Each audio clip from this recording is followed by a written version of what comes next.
উম্মতে মুহাম্মাদীদের জাহান্নাম থেকে বাঁচার পথ হলো 4টা। নাম্বার 1 হলো আমার বন্ধুরে আলেম হওয়া, নাম্বার 2 আলেমের ছাত্র হওয়া। বাজান রে, আলেমের ছাত্র হইতে গেলে অবশ্যই মাদ্রাসার দরকার। কথা বলেন ঠিক না বেঠিক? বাজানো, কেউ কারো দিকে তাকায়েন না, নিজের চিন্তা নিজে করেন বন্ধু। দুনিয়া কিন্তু থাকার জায়গা না, এই দুনিয়ায় কেউ চিরদিন থাকবো না। আমার বন্ধুগণ, কারো যাওয়া দেখে কেউ যাব না। আমার ভাইরা, নিজের চিন্তা নিজে করব। মান আরাফা নাফসাহু ফাকাদ আরাফা রাব্বাহু। যে নিজের চিনল সে আমার আল্লাহর চিনল। যে নিজের চিনে নাই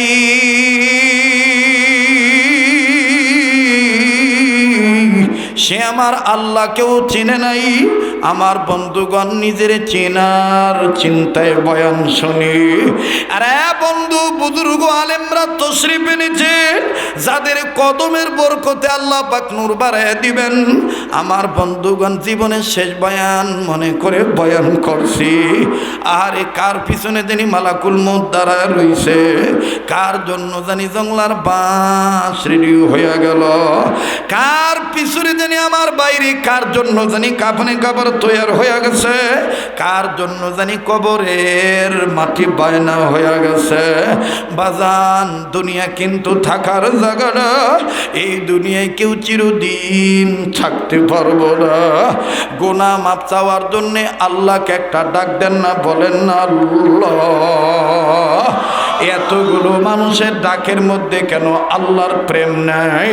মায়া লাগায়া আবার বলেন না আল্লাহ, আবার বলেন না আল্লাহ। আরে বন্ধুরে ভাইয়া, কোনো দিকে কোনো নজর নাই। আলেমের ছাত্র হইলে দেখেন কি লাভ হইয়া যায়, লম্বা করার কোনো সুযোগ নাই। জীবনে শুনছেন কি শোনেন নাই আমার জানা নাই। মুরব্বীদের সহবতে থেকে তাদের সিনা পর সিনা লাগাইয়া, তাদের দর্শে বসিয়া বাজান যা নকল করেছি তাই আপনাদেরকে রিলি করে শোনাচ্ছি।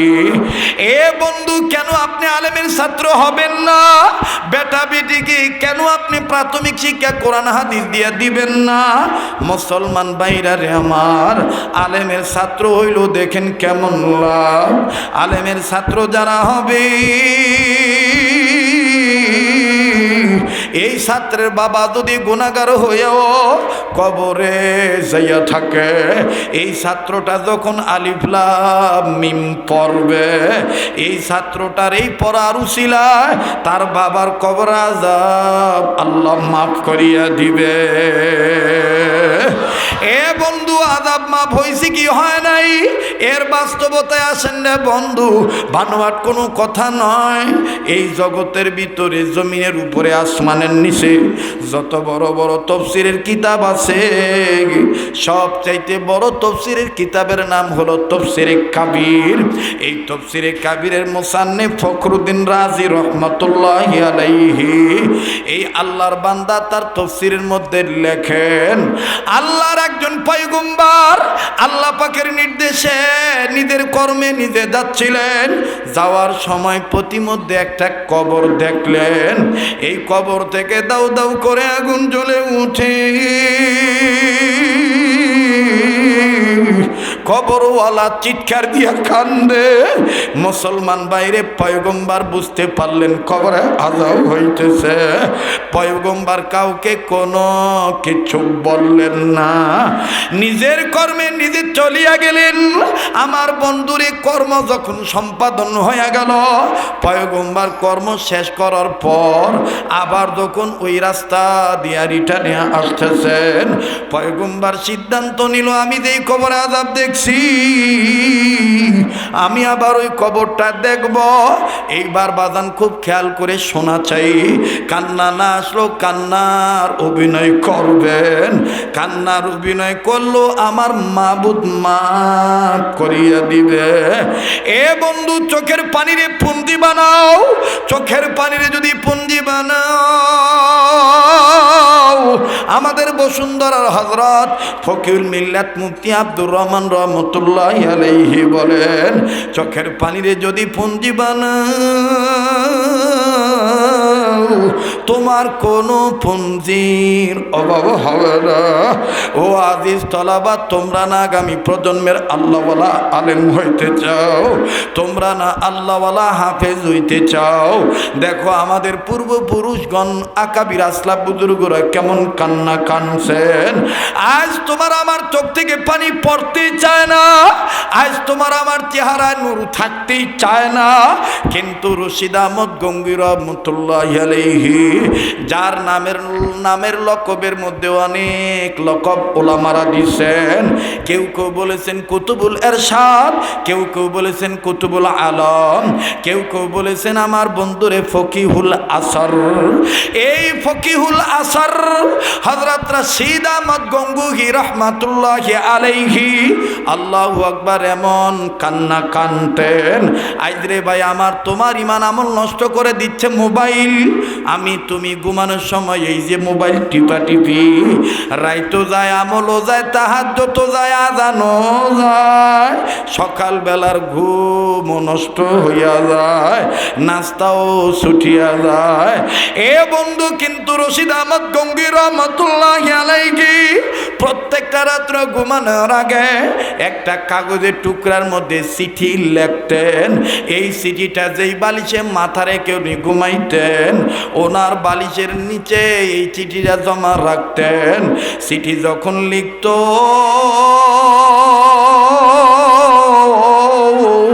হযরতের চোখের পানি দ্বারা চিঠি ভিজিয়া যাইত, কাগজ নরম হইয়া যাইত। চিঠির ভাষা কেমন ছিল? এ বন্ধু, চিঠির ভাষা এইরকম ছিল।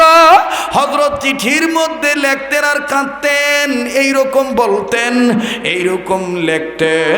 লেখাটা এইরকম ছিল, লেখার ভাষা এইরকম ছিল,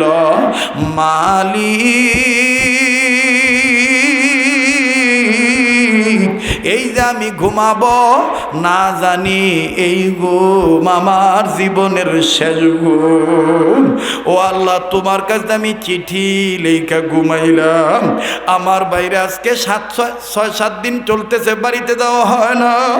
যাদের বাড়িতে মেয়ে সন্তান ছেলে সন্তান আছে জানেন তারা বাবা মার প্রতি কেমন দুর্বল থাকে ছেলে মেয়ে, তন্মধ্যে মেয়েরা কিন্তু বেশি দুর্বল।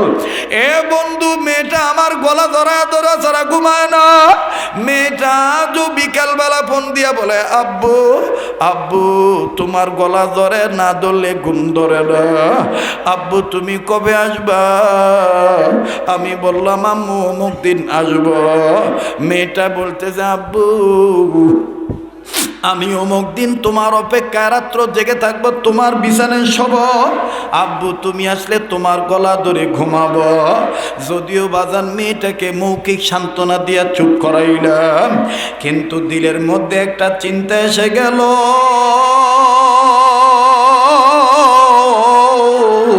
এই যে আমার মেয়ে আমার ইন্তজারে রইল, এমনও তো হইতে পারে আমি আর জিন্দা হয়ে বাড়িতে নাও যাইতে পারি, আমার বাড়িতে আমার লাশ যাইতে পারে, আমার নাকে মুখে তুলা দেখে, আমার চোখ মুখ বন্ধ দেখে আমার মেয়েটা কেঁদে কেঁদে বলতে পারে, আম্মু গো আব্বু কেন কথা বলে না, আব্বু কেন চোখ খোলে না? বাইরে এই সময় কিন্তু তোমার আমার সামনে আছে।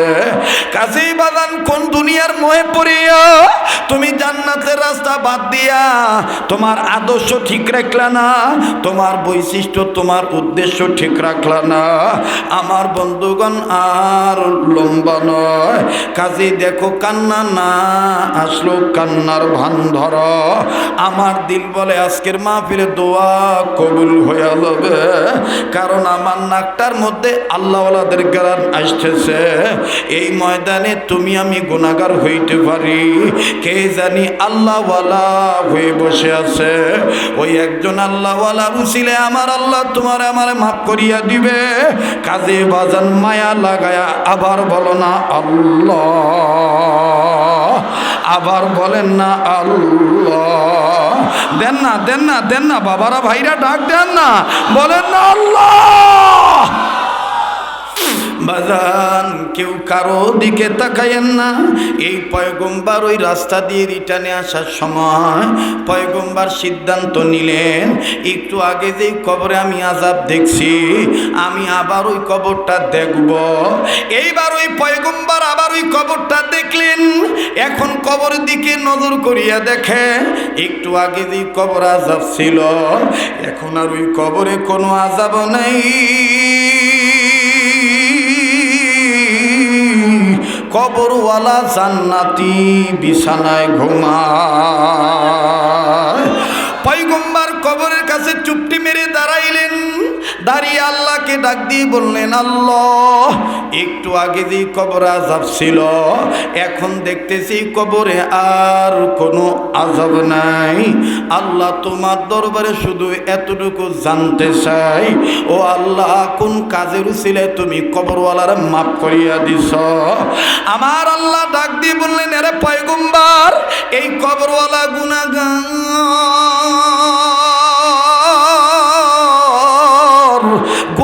করিয়া কবরে আসছে, যার কারণে আমি আল্লাহ তারে আযাব দিয়ে ধরছি। ওরে পয়গম্বর এই কবরওয়ালা একটা কাজ করে আসছে দুনিয়ায়, ওই কাজের উসিলায় আমি আল্লাহ তারে আবার মাফ করিয়া দিলাম। পয়গম্বর ডাক দিয়ে বলে, আল্লাহ সেটা আবার কোন কাজ? আল্লাহ ডাক দিয়ে বললেন, পয়গম্বর এই কবরওয়ালা তার বিবির গর্ভে একটা সন্তান রেখে আসছে। এই সন্তানটা জন্ম হওয়ার পর কথা বলতে পারে নাই।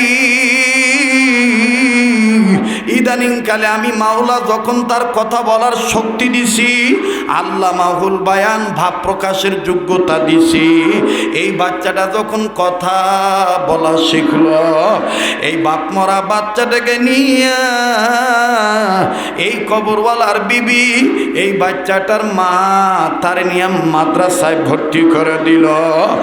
আর মাদ্রাসায় ভর্তি হওয়ার পর এই বাচ্চাটার বড় হুজুর আলেম মানুষ বাচ্চাটাকে ছাত্র বানাইয়া প্রথমে একটা সবক পড়াইল।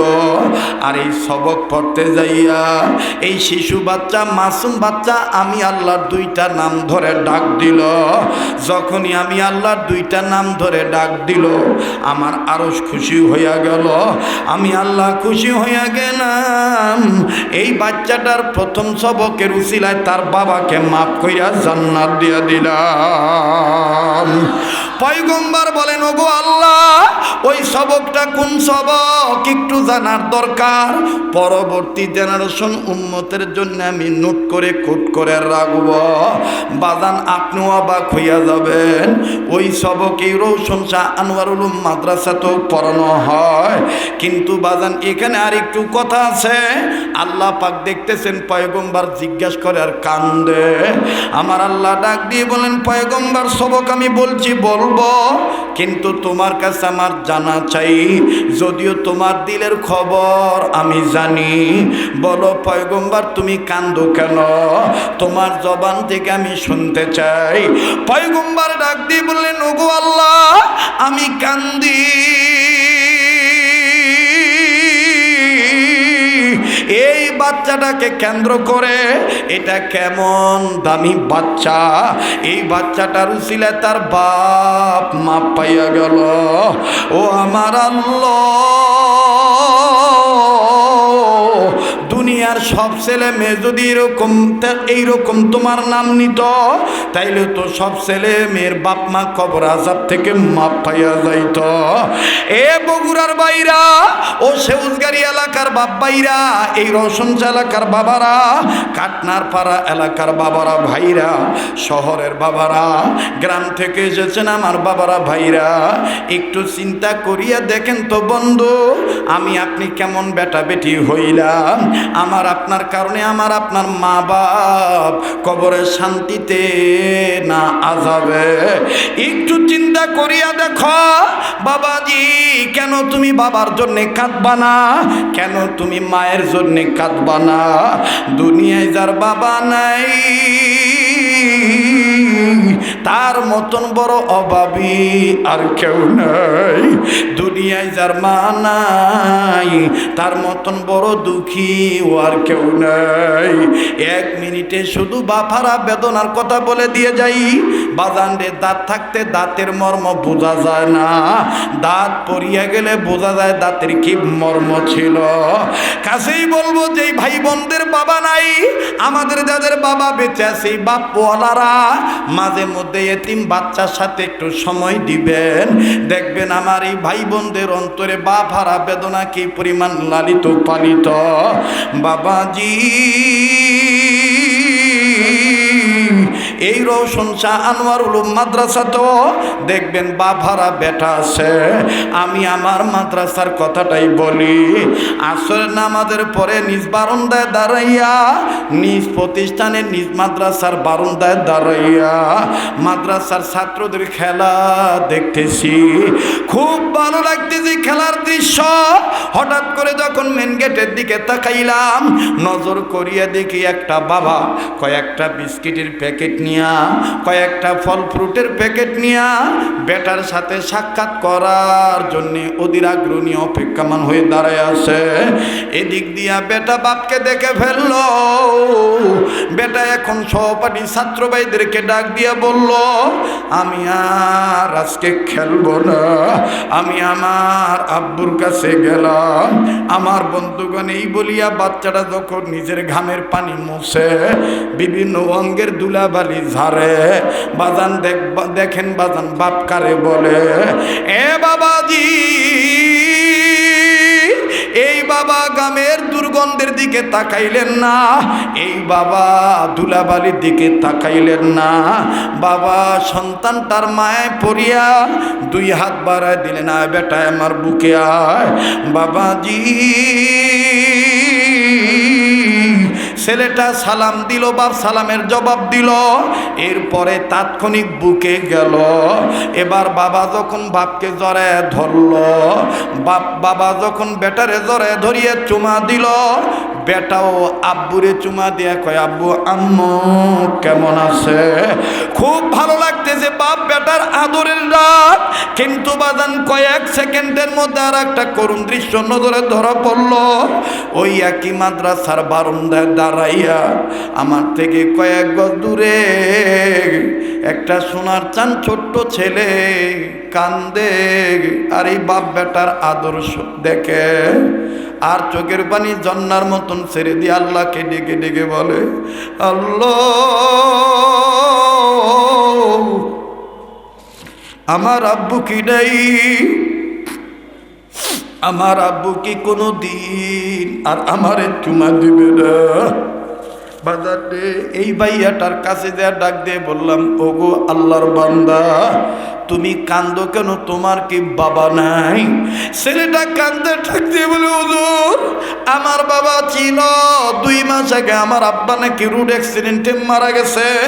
আমি বললাম, কেন তুমি কি তোমার বাবার লাশটাও দেখো নাই?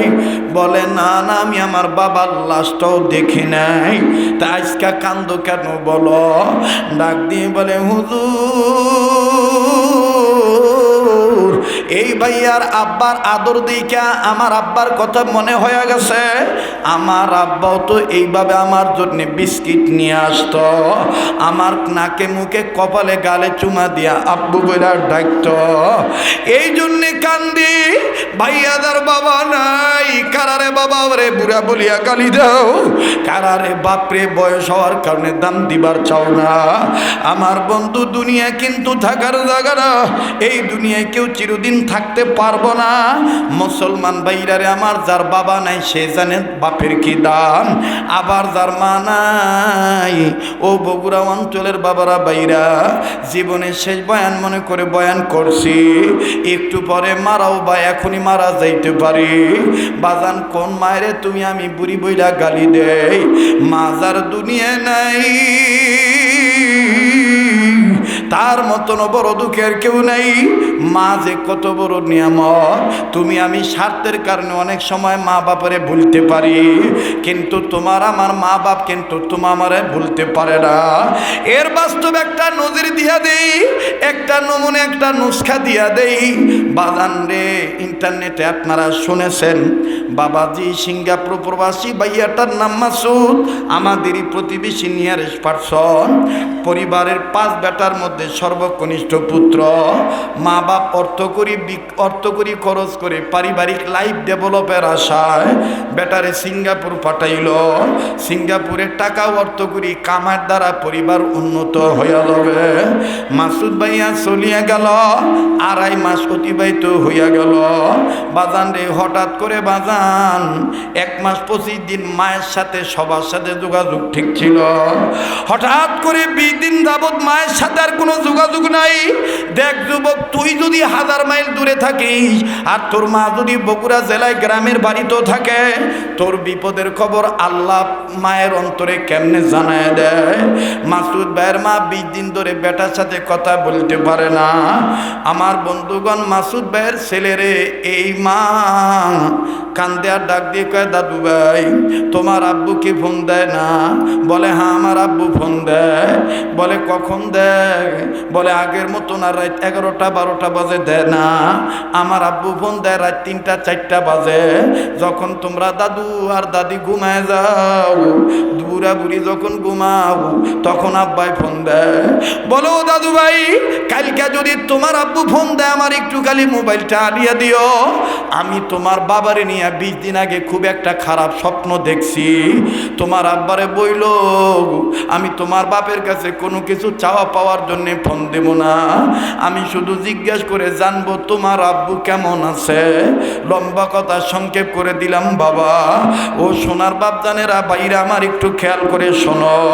পরের দিন মাসুদ ভাই যখন গভীর রাত্রে ফোন দিল, ছেলেটা খেয়াল রাখছে আব্বা ফোন দিলে না, দাদি বলছে নিয়ে দিতে। খপ করি আমার কাছ থেকে মোবাইলটা নিয়ে বলে আর ডাক দিয়ে বলে, দাদি কান্দে আব্বার সাথে কথা বলবে, আব্বারে নিয়ে নাকি খারাপ একটা স্বপ্ন দেখছে। এ বন্ধু ভাইয়া, এই কথা বলিয়া মোবাইলটা নিয়ে যখন দাদির কাছে গেল, যাইয়া কয় দাদু ভাই আব্বু ফোন দিছে। মহিলাটা চট করিয়া মোবাইলটা কানে নিয়ে কি বলবে, আগে খালি কান্দার ডাক দিয়ে বলে, আব্বা ও আব্বা আগে তুই বল তুই কেমন আছিস? আব্বারে বিদেশের বাড়িতে নতুন গেছো, প্রবাসী জীবনে মনে হয় বেশি ব্যস্ত হইয়া গেছ, যার কারণে মায়ের সাথে মনে কথা বলার সময় পাও না। যাজ্ঞা বাবা এটা তোমার ব্যাপার, আব্বা আগে তুমি বলো তুমি কেমন আছো। এই কথা বলে আর কান্দে। মাসুদ ভাই ডাক দিয়ে বলে, মা গো তুই কান্দিস কেন? মাসুদ ভাইয়ের মা কয়, বাবা রে তোরে নিয়ে আমি 20 দিন আগে খুব একটা খারাপ স্বপ্ন দেখছি, এই স্বপ্নটা যেই দিন থেকে দেখলাম ওই দিন থেকে তোর সাথে আমার যোগাযোগ বন্ধ হয়ে গেল। বাবার এই স্বপ্নটা দেখার পর থেকে আমার খাওয়ানো বন্ধ হয়ে গেছে, ঘুমায় এখন শান্তি পাই না, আমার কলিজা কেমন জানি চলে। আব্বা আগে তুই বল তুই কেমন আছিস? মাসুদ ভাই বলে, মা গো তুই কি স্বপ্নে দেখছিস বল। মাসুদ ভাইয়ের মা কান্দার ডাক দিয়ে কয় বেটারে আমি স্বপ্নে দেখতে পাইলাম আব্বা তোর পায়ের দুইটা পায়ের একটা পাও ভাঙ্গা গেছে, এই ভাঙ্গা পায়ে মোটা করে ব্যান্ডেজ লাগানো, ও আব্বা তোর পাটা টানা দিয়া বান্ধা রাখছে, বাবারে তোর চলতে ফিরতে কষ্ট হয়, যন্ত্রণায় টিকতে না পারি আব্বু আম্মু কইয়া কান্দ। ও আব্বা ও আমার সোনার বেটা তুই আগে বল তুই কেমন আছিস? মাসুদ ভাই কান্দার ডাক দিয়ে মা গো আসলেই তো আমি 20 দিন ধরিয়া পাও ভাঙ্গিয়া পঙ্গু হইয়া পড়িয়া রইছি। মাগো তুই আমার পাও ভাঙ্গার খবর তুই কেমনে জানলি?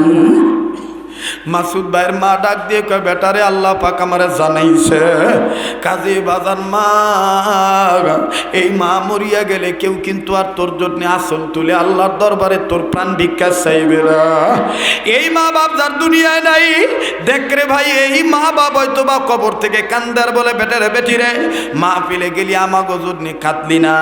ও আব্বা ও আম্মু কবর আইছে খবর পাইলাম দুনিয়ায় যদি কোনো ছেলে মেয়ে চোখের পানি ছেড়ে কান্দে দোয়া করে মা বাবার প্রতি দোয়া করে আমার আল্লাহ বেটা বেটির দোয়ার উসিলায় বাপ মার কবর আযাব আল্লাহ মাফ করিয়ে দিবে।